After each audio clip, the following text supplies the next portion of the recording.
大家好，我是流浪的自由网络作家、诗人、时评人吕倩蓉，网名中国安徽人说。我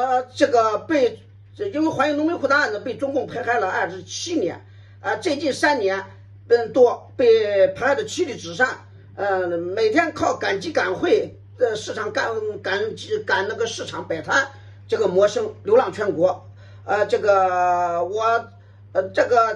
在推特上那个有墙内反悔作家的这个推特上经常发我的信息包括我的控诉。因为我从福建龙岩又被迫害的流浪到了山东济南以后，被济南前1个月被济南国保在我赶集3天3次安排人被人殴打打伤，包括头都打的大包都流血，耳朵都打的肿，耳根左耳根都打的鸡蛋大的包，等打伤的案件。然后我在国外媒体上一直在控诉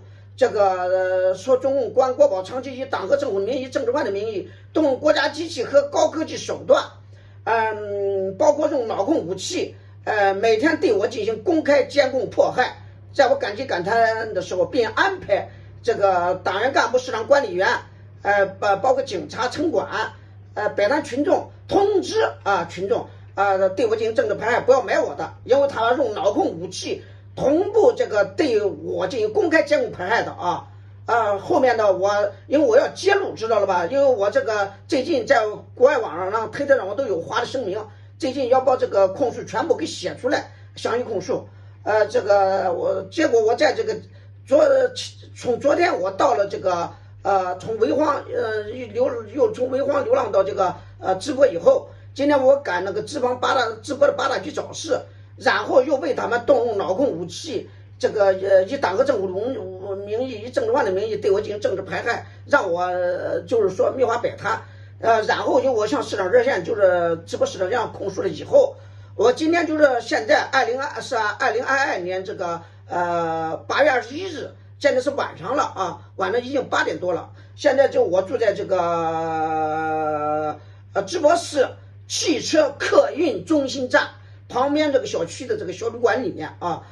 结果我的手机包括宽带上面的国际网全部被公安国保控制住，我的微信现在都划不了，包括我控诉今天的控诉都划给我的朋友，包括家人都划不了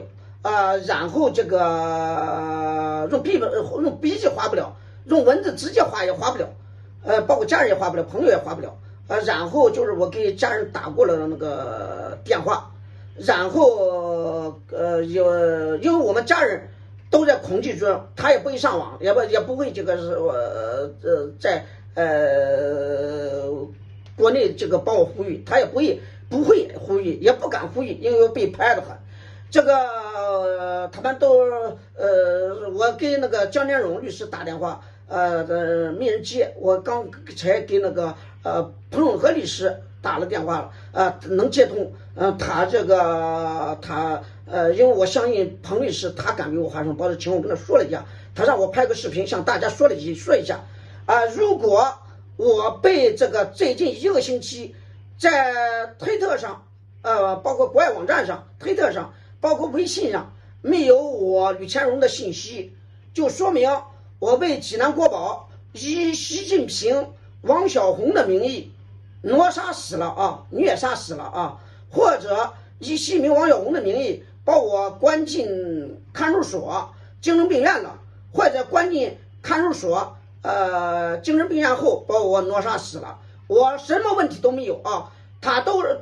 如果对我的被关押然后被害死，都是对我的政治